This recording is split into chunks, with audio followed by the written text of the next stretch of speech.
Oremos. Padre Celestial, la predicación no es de hombre, Señor, la predicación es del Espíritu Santo. Por eso te pedimos, Señor, que pongas las palabras adecuadas y que nos ayudes en nuestra debilidad. Abre las mentes de los que nos escuchan, porque te lo pedimos, en el nombre de Jesús. Amén. Hermanos, yo quisiera que ustedes se preguntaran, ¿qué fue realmente lo que ocurrió en el jardín del Edén? ¿Cuál fue la consecuencia más desastrosa del pecado? Realmente, ¿qué fue lo que Dios vino a hacer al planeta Tierra a través de su Hijo amado, Cristo Jesús? Pues bien, yo quisiera responder que lo que el Señor realmente quiere es restaurar la imagen moral del hombre a la imagen que tenía antes de la caída.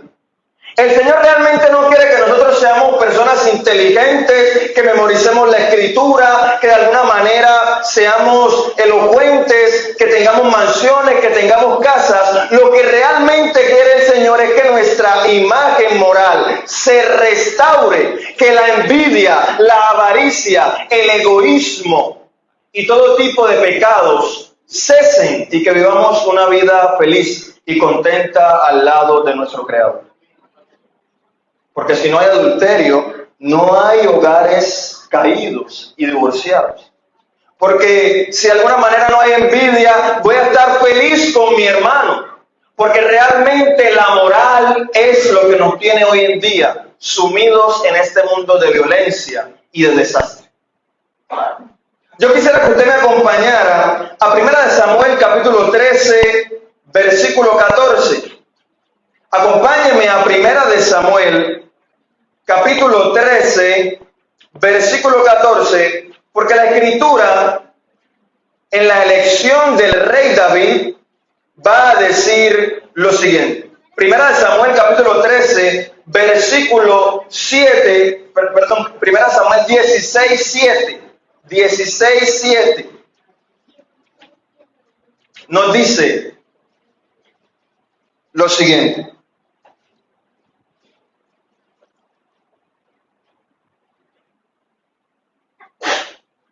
Pero Jehová respondió a Samuel: no mires a su parecer, ni a lo grande de su estatura, porque yo lo desecho. Porque Jehová no mira lo que mira el hombre, pues el hombre mira lo que está delante de sus ojos, pero Jehová mira el corazón. ¿Qué es lo más importante para Dios? ¿El qué? El corazón. ¿Y qué es el corazón en términos bíblicos? La mente. El Señor está interesado en nuestra mente. El Señor no está interesado en si somos altos, fornidos, si de alguna manera apartamos tener cierto grado de santidad. No, el Señor quiere restaurar y tomar nuestra mente. Y como Él está interesado en que todas las decisiones nosotros podamos hacerlas de la mejor manera, por eso eligió a David. Si ustedes leen el relato de Samuel en el capítulo 16, van a notar que Samuel llega y ve algunos prototipos de personas que eran similares a Saúl y dice, pues yo creo que este es el ungido de Jehová. Y el Señor le dice, ese no es. Y dice que pasaba otro también alto con los dotes de un gran general y el Señor dijo, ese tampoco es.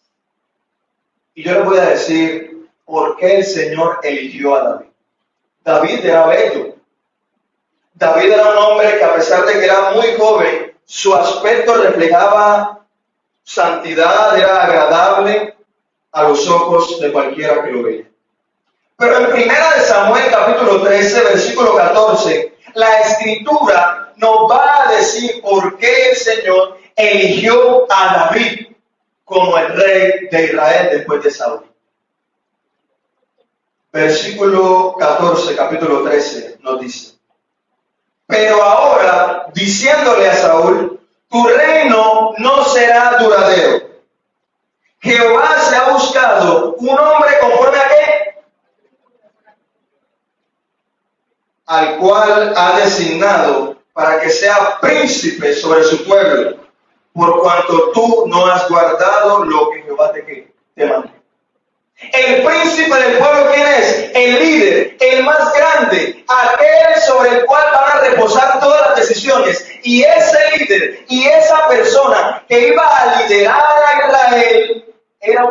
sino conforme al corazón de Dios. La Escritura dice, de la abundancia del corazón habla ¿qué?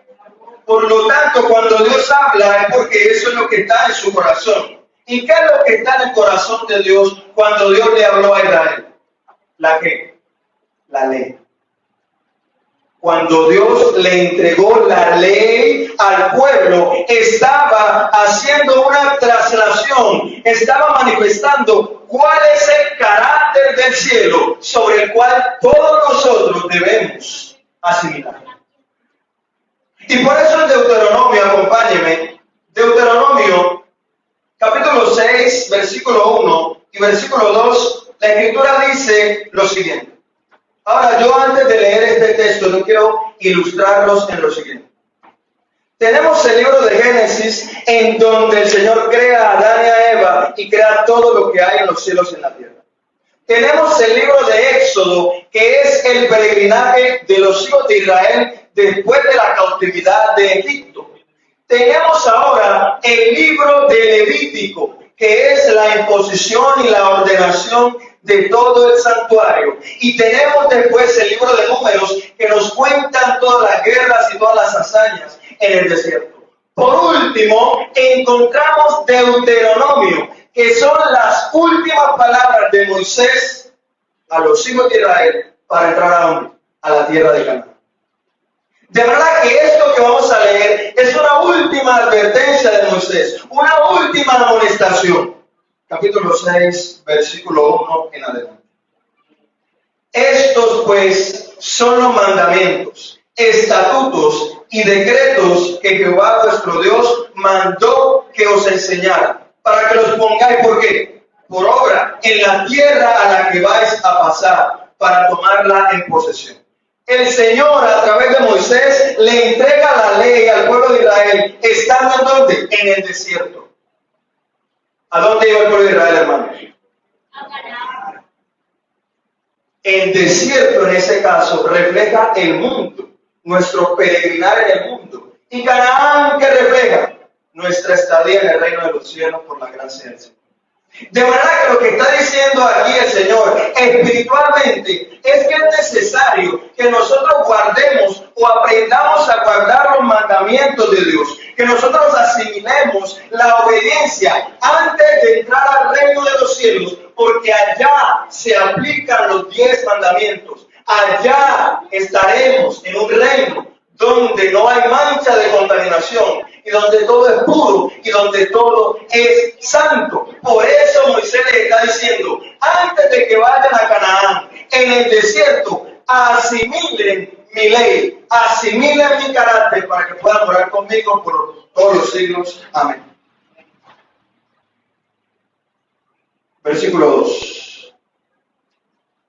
A fin de que temas a Jehová tu Dios, guardando todos los estatutos y mandamientos que yo te mando. Tu hijo y el hijo de tu hijo, todos los días de tu vida, para que se prolonguen tus días.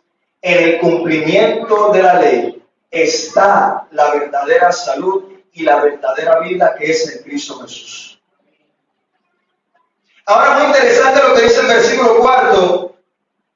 Oye, Israel, Jehová vuestro Dios, Jehová ¿o qué?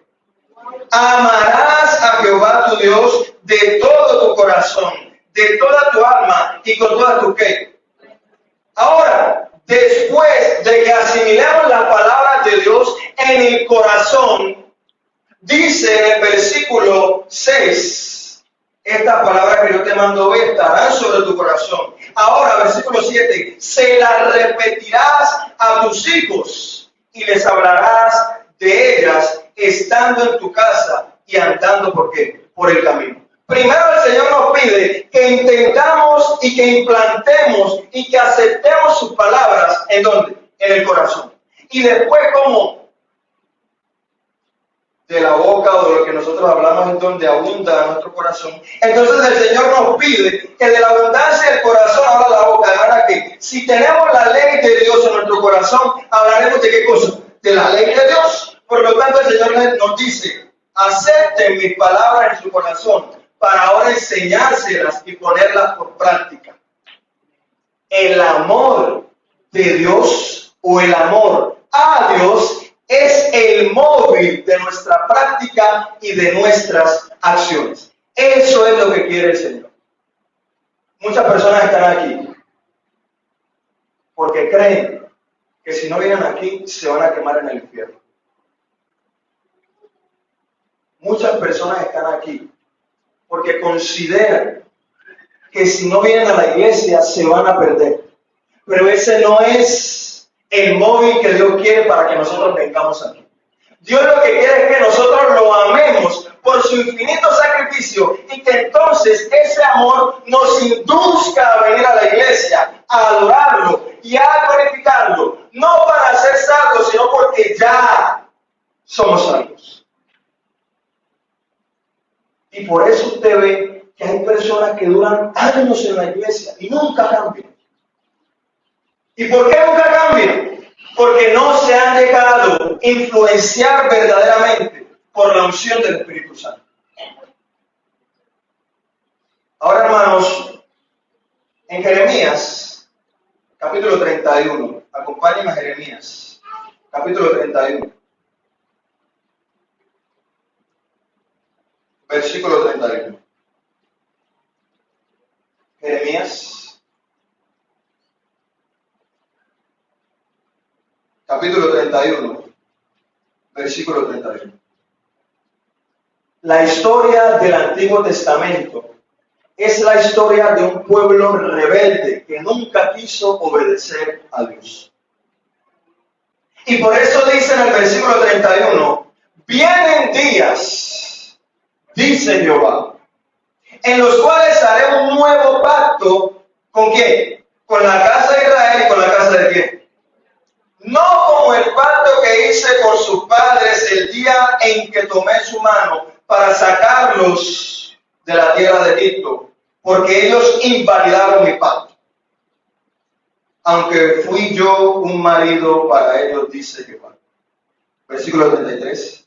Pero este es el pacto que haré con la casa de Israel después de aquellos días, dice Jehová. Pondré mi ley en su mente, ¿en dónde? ¿Las escribiré en dónde? En su corazón. Yo seré su Dios y ellos serán mi pueblo. El Señor quiere que nosotros nos incorporemos con Él. Que Él sea nuestro Dios, no que estemos con Dios. Que Él sea nuestro Dios y que nosotros seamos su pueblo. El Señor quiere unirse con nosotros a través de lazos que nunca sean quebrantados. Y por eso nos dice, pongan mi carácter, pongan mi ley en su corazón para que puedan compartir y andar conmigo. Porque se pregunta la Escritura, ¿andarán dos juntos sin estar de acuerdo? ¿Cómo puedo decir yo que puedo andar con Dios si no sé cuál es el carácter de Dios y no entiendo a Dios? De manera que para entender a Dios, entendiendo su ley, entendiendo su palabra, entonces nosotros podemos caminar con Dios, aprender con Él e ir a las mansiones celestiales por toda la eternidad. El pueblo de Israel lastimosamente no entendió lo que Dios quería con ellos. El pueblo de Israel, nos dice San Mateo, vamos al libro de San Mateo, capítulo 15, que se fijaban en lo externo y no se fijaban en dónde, en lo interno. Y yo traigo este tipo de lecturas a compartirlas con ustedes, porque yo no quiero, hermanos, que el día de la siega, el día de la segunda venida de Cristo, nosotros seamos de los que digamos, Señor, pero no profetizamos en tu nombre. Y en tu nombre echamos fuera demonios, y en tu nombre hicimos maravillas y milagros. Y el Señor responderá, nunca os conocí. Eso significa que nosotros aparentemente estamos caminando con Dios, pero el Señor nunca nos conoció. Gran engaño. Estamos siendo influenciados por el enemigo dentro de la iglesia y pensamos que estamos siendo influenciados por Dios. Mateo capítulo 15, versículo 1. Se acercaron a Jesús ciertos escribas y fariseos de Jerusalén diciendo: ¿cuál es la diferencia entre un escriba y un fariseo? Los escribas son los intelectuales, aquellos copistas que redactaban el Antiguo Testamento y que daban la interpretación de las Escrituras. O sea, no eran religiosos, no eran unas personas que mantenían en la iglesia, eran personas intelectuales que sabían perfectamente la ley de Dios. O sea, los escribas eran personas eruditas en la Escritura. En cambio, los fariseos eran un grupo religioso que guardaba la ley de manera estricta. Ellos consideraban que todos los mandamientos de Dios, que toda la ley de Dios, que toda la Escritura debía cumplirse al pie de la letra. Y en ese momento, versículo 2, ellos, imagínense la escena, ellos están así y ven a Jesús y le hacen la siguiente pregunta, versículo 2. ¿Por qué tus discípulos quebrantan la tradición de los ancianos? Pues no se lavan las manos cuando comen ¿qué? Hermano, ¿está mal lavarse las manos cuando uno va a comer? De manera que no interpretemos, o cuando por ejemplo estemos en nuestras casas, que el papá o la mamá nos regañe. ¿Y por qué no se lavan las manos? Porque la Biblia dice que eso no importa. No es lo que quiere decir la Escritura. Jesús va a decirnos realmente qué es lo importante, pero no hay que dejar de hacerlo uno sin hacerlo otro. Versículo 3, respondiendo él les dijo: ¿por qué también vosotros quebrantáis el mandamiento de Dios por vuestra ¿qué? Tradición? Ahora miren lo que decía la tradición de los hijos de Israel o del tiempo de Jesús. Porque algunas personas critican la iglesia y dicen que ahora las iglesias están corrompidas, pero también en los días de Jesús el sacerdocio estaba corrompido. Mira lo que va a decir la Escritura, versículo 4. Dios mandó diciendo: honra a quién. Y el que maldiga al padre o a la madre sea ¿qué? Pero vosotros decís: cualquiera que diga a su padre o a su madre, es mi ofrenda a Dios, todo aquello con que pudiera ayudarte, ya no ha de honrar a su padre o a su madre. ¿Qué significa eso? Que si usted le quería regalar un terreno a su madre, llegaban los sacerdotes y le decían: ya eso no se debe cumplir, eso hay que llevarlo al templo. Las escrituras al templo. Si usted le quería regalar una moto a su mamá, llegaban los sacerdotes y le decían: esa moto va para el templo. Toda aquella ofrenda, toda la ofrenda que una persona, que un hijo quería darle a su padre o a su madre, por la tradición, debía ser parte de los sacerdotes y del templo de Jerusalén. Tremendo. ¿Cómo es posible que en la ley se diga honra a tu padre y a tu madre y que por la práctica religiosa yo termine invalidando el mandamiento y revirtiendo lo que Dios dice, pensando que Dios va a aceptar tal cambio porque somos el pueblo de Dios? Sigue diciendo la Escritura, versículo 7.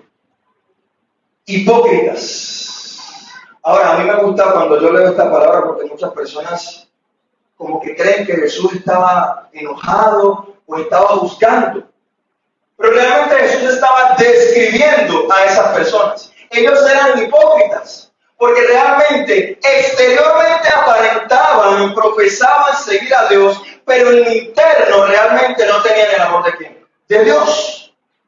Y va a seguir diciendo la Escritura: bien profetizó de vosotros Isaías cuando dijo. ¿Qué dijo Isaías? ¿Este pueblo qué?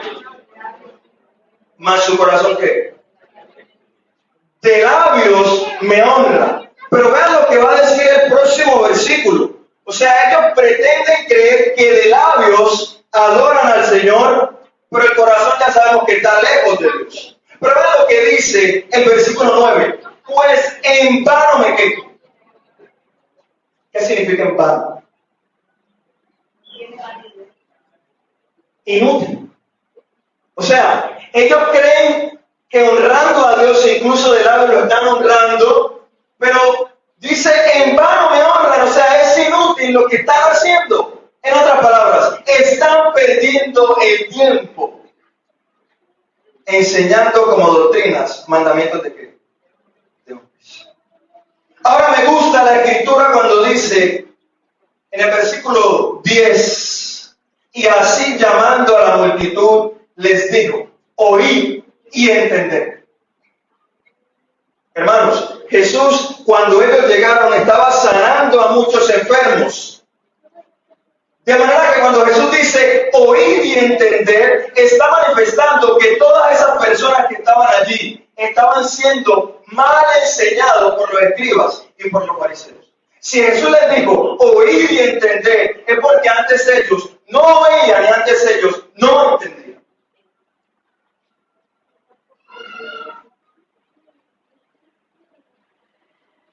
Versículo 11. No lo que entra por la boca contamina a qué, pero lo que sale de la boca, esto contamina. Hermano, aquí el problema es de comida. No podemos tomar este texto para decir que se puede comer de todo. El problema aquí es la ley de Dios y la tradición de qué, de los hombres. Y la explicación que da Jesús acerca de eso la encontramos en el versículo 17. ¿No entendéis que todo lo que entra por la boca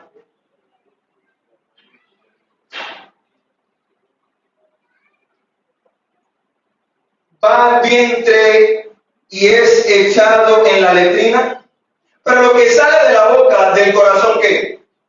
De la abundancia del corazón habla ¿qué? De manera que lo que sale de la boca, del corazón, ¿qué? Sale.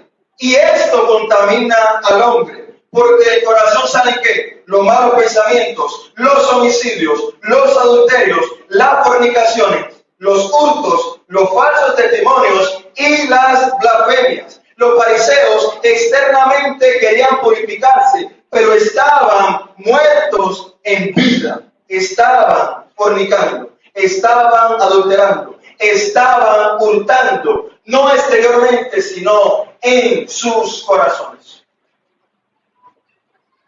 Y a estas mismas personas, mis queridos hermanos, Jesús les va a hablar en el capítulo 23,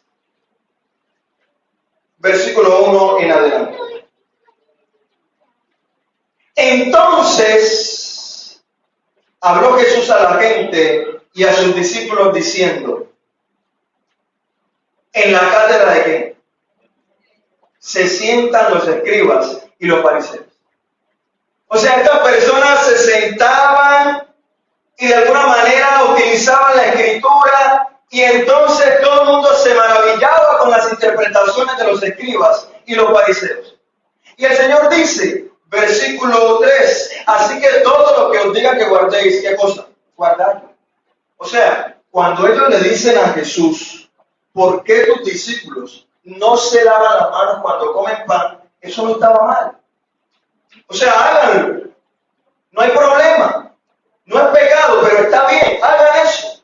Es bueno para el bien.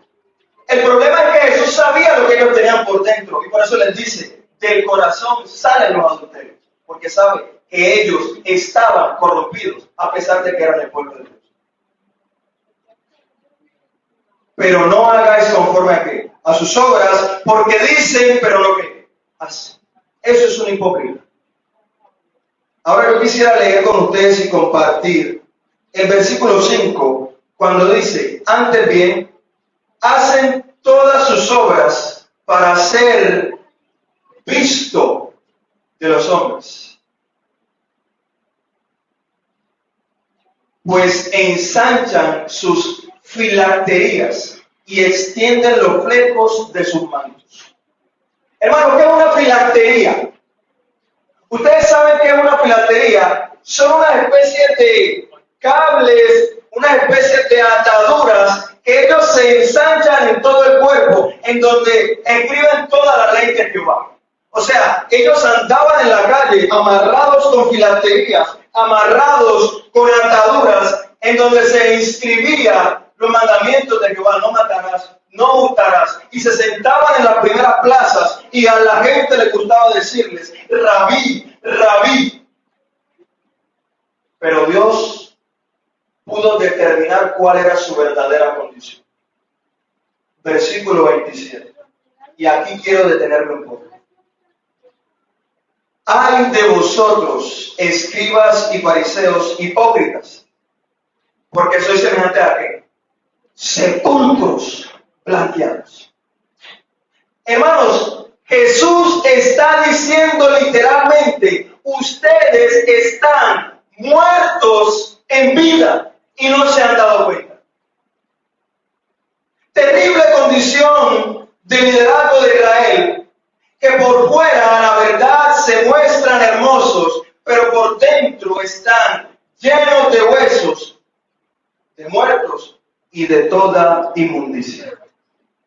Efesios, rápidamente, capítulo 2, versículo 1, nos dice, ¿para qué vino el Señor al planeta Tierra? Acompáñenme, Efesios, capítulo 2, versículo 1. Dice, Él os dio vida a vosotros cuando estaba ¿qué? Muertos en vuestros ¿qué? Delitos y pecados. Versículo 5. Aún estando nosotros muertos en pecados, nos dio vida juntamente con ¿qué? Con Cristo Jesús. La pregunta es, si uno ora, a pesar de que cometió el pecado, ¿Dios lo perdona o no lo perdona? Claro. De manera que la pregunta que hay que hacer aquí es, ¿los fariseos y los escribas oraban? Entonces, ¿por qué Jesús dice que ellos estaban muertos en vida? Si se supone que cuando oraban se limpiaban, cuando oraban se purificaban. ¿Qué pasaba con ellos? Que todavía estaban llenos de huesos de muertos por dentro, a pesar de que cumplían todo lo que decía la ley. Amén. Acompáñenme a Lucas, muy bien, hermano. Capítulo 18.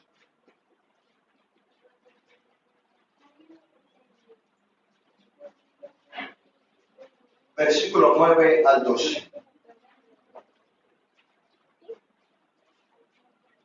A unos que confiaban en sí mismos, ¿como qué? Como justos. Y menospreciaban a los otros, digo también esta parábola. Dos hombres subieron al templo a orar, uno era fariseo y el otro ¿qué? El fariseo puesto en pie, oraba ¿con quién? Hermano, yo me imagino todos esos años en la iglesia, 1 año, 2 años, 3 años, todos esos años orando conmigo mismo. O sea, quiere decir que la oración de ellos no subía al trono de la gracia, porque la intención de la oración no era recibir los dones de Dios, sino justificar que eran merecedores de esos dones por sus obras. Y por eso dice el versículo 11, Dios, te doy gracias porque no soy como los otros hombres, ladrones, injustos, adúlteros, ni aun como este publicano. Ayuno 2 veces a la semana, diezmo de todo lo que gano. Yo soy merecedor del reino de los cielos porque hago esto, porque hago esto, porque hago esto y porque hago esto.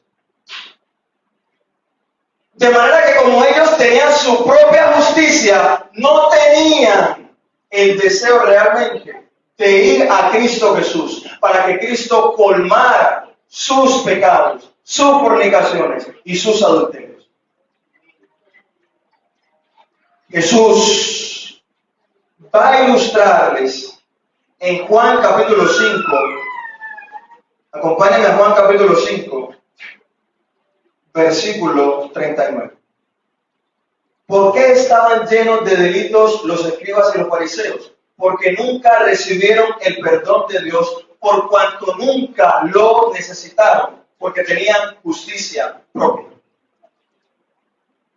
Y ahora Jesús va a decir en Juan capítulo 5, versículo 39 lo siguiente, pero antes de eso hagamos una pausa y expliquemos el contexto. Jesús sana al paralítico de Betesda. Le dice, toma tu camilla y anda. Y le dijo, anda por todo el pueblo. Él quería que los fariseos y los escribas vieran a esa persona caminando. Y cuando hace eso, a Jesús se le acercan y le dicen por qué le está diciendo a las personas que lleven camillas el sábado, si el sábado no se puede hacer eso. Y lo llevan al Sanedrín. O sea, Jesús, después de lo del paralítico, lo llevan al Sanedrín.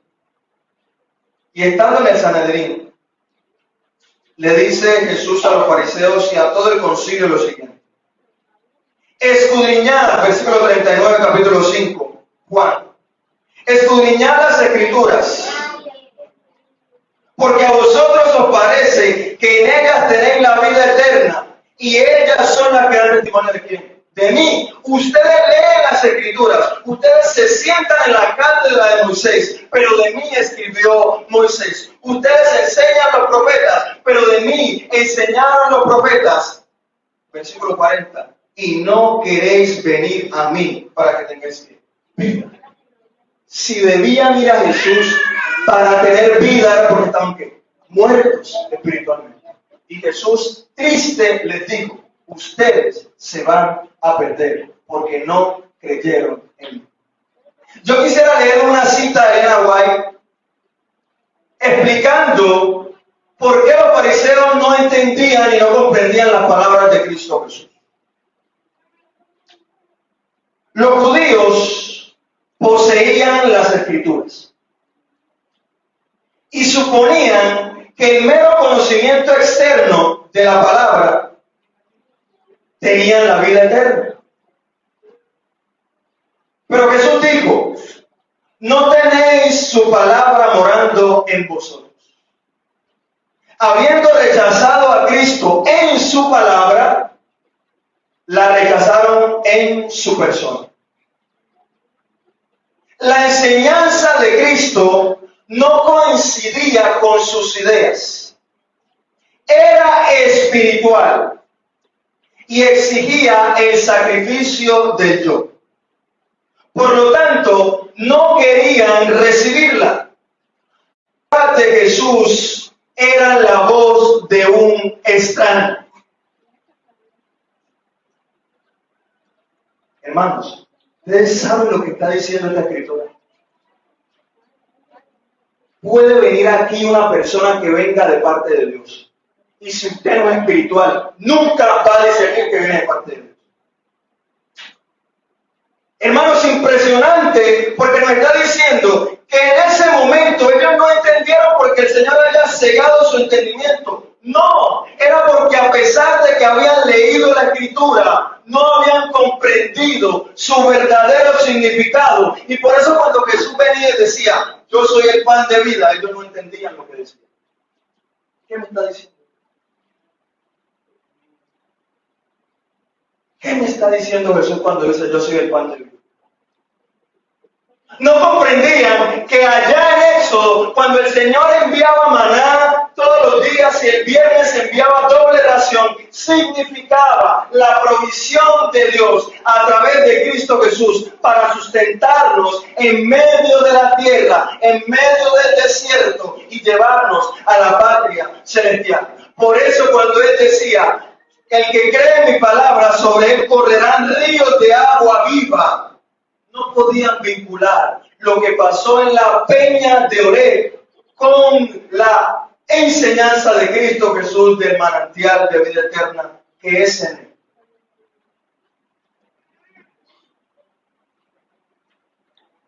Pero a pesar de eso, yo quisiera compartir con ustedes cuál es la verdadera adoración. San Juan capítulo 4, y vamos finalizando. Versículos 6 al 9. Y estaba allí el pozo de Jacob. Entonces Jesús, cansado del viaje, se sentó junto al pozo. Era como la hora que sexta. Jesús sale, camina por el desierto. La hora sexta, ¿qué hora es en términos bíblicos, hermanos? Las 12 a.m. o las 12 m. En ese momento Jesús se sienta junto a un pozo en Samaria y le dice a una mujer samaritana, versículo 7, dame de qué. Versículo 8. Pues sus discípulos habían ido a la ciudad a comprar alimentos. La mujer samaritana le dijo, ¿cómo tú, siendo judío, me pides a mí de beber, que yo soy mujer samaritana? Porque los judíos y los samaritanos no se hablaban entre sí. Pero noten lo siguiente. Yo no me quiero centrar en la conversación de Jesús con la mujer samaritana. Ustedes la han leído. Me quiero centrar a partir del versículo 21, cuando Jesús explica lo que es la verdadera adoración, aceptable delante de Dios. Versículo 21. Mujer, créeme que la hora viene cuando ni en este monte ni en Jerusalén adoraréis a quién. Vosotros adoráis lo que no sabéis, nosotros los judíos adoramos lo que sabemos, porque la salvación viene de quién. O sea, la palabra le fue encomendada a los judíos, versículo 23, pero la hora viene y ahora es. O sea, en ese momento, es la hora cuando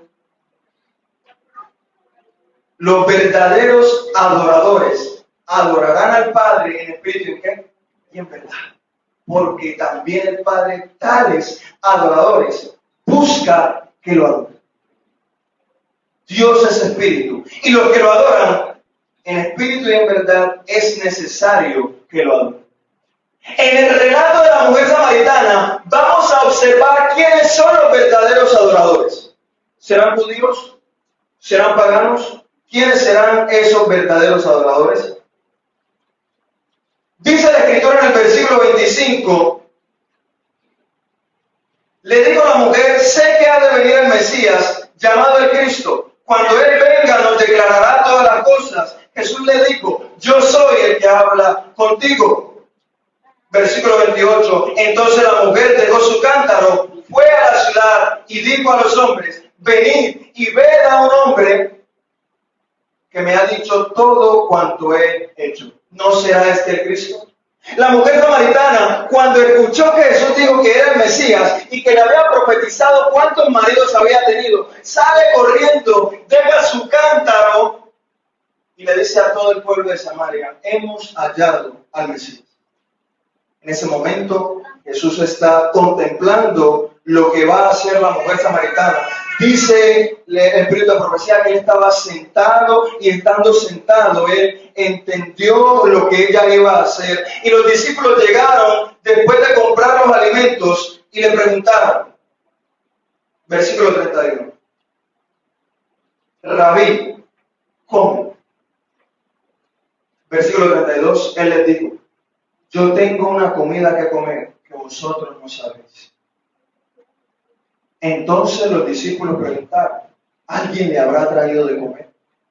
Y en el versículo 34 Jesús les dijo, mi comida es que haga la voluntad del que me envió y acabe su ¿qué? Su obra. Hermano, la pregunta que yo quiero hacer es, ¿Jesús tomó o no tomó agua?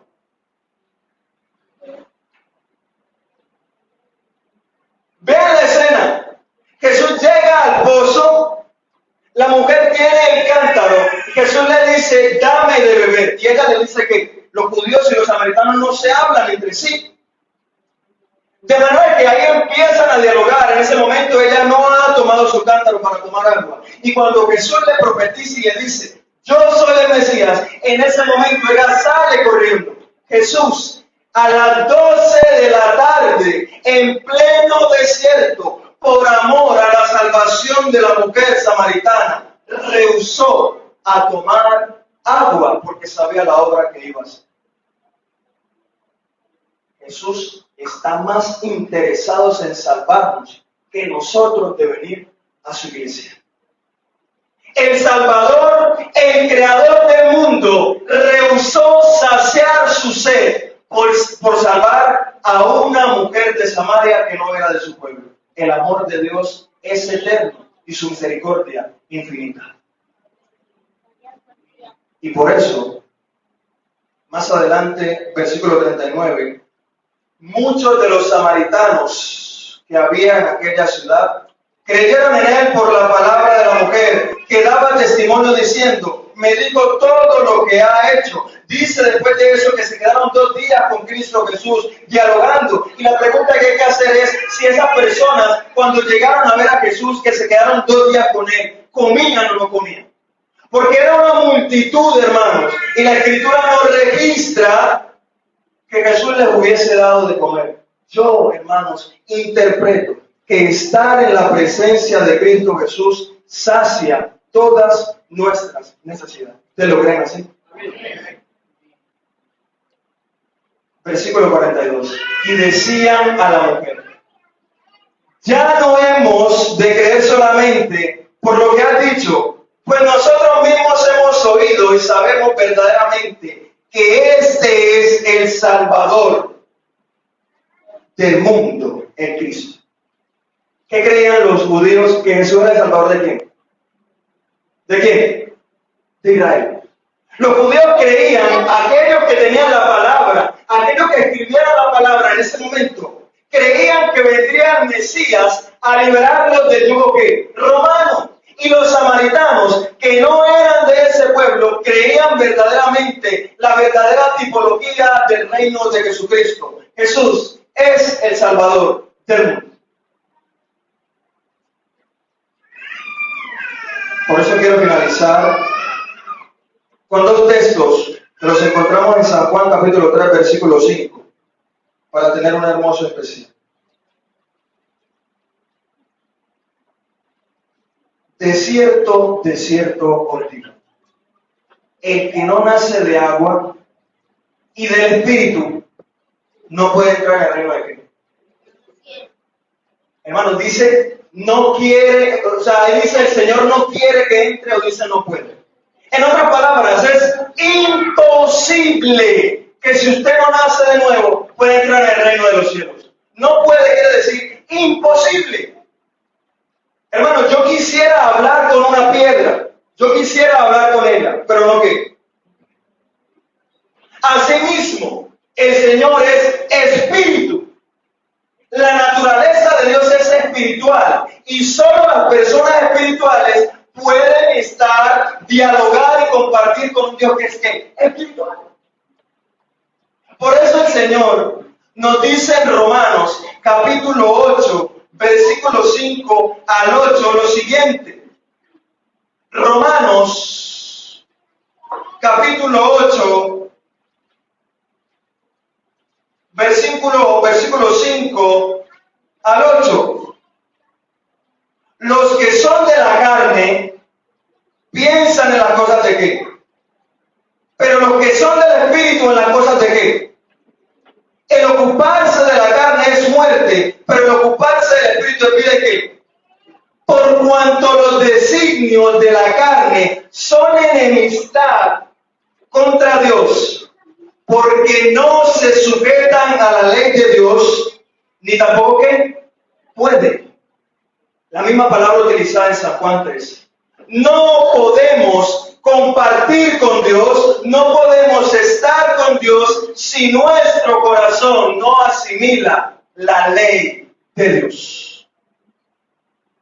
Por eso los de Samaria eran verdaderos adoradores. Porque esos recibieron la palabra y habiendo recibido la palabra, aceptaron la ofrenda de Cristo Jesús y pudieron compartir con Él 2 días, siendo sus discípulos, no de boca, sino de corazón. Por eso, la conclusión de esta temática es que nosotros podamos recibir el nuevo nacimiento para ser verdaderos adoradores. ¿A quién le gustaría ser verdadero adorador? Amén. San Mateo capítulo 5, versículo 8, nos dice: bienaventurados los de limpio corazón, porque ellos verán a Dios. Aquellos que hayan purificado sus corazones a través de la influencia del Espíritu Santo. Aquellos que hayan aceptado las palabras de salvación y su móvil, su intención sea el amor de Dios, la reverencia a Dios. Dejar su cántaro, dejar todo por amor a Dios y contar lo que Dios ha hecho en mi vida. Esa persona se considerará un verdadero adorador. Y entonces podrá ver a Cristo Jesús en las mansiones de los cielos. Hermano, no es religión. Créanme que no es religión.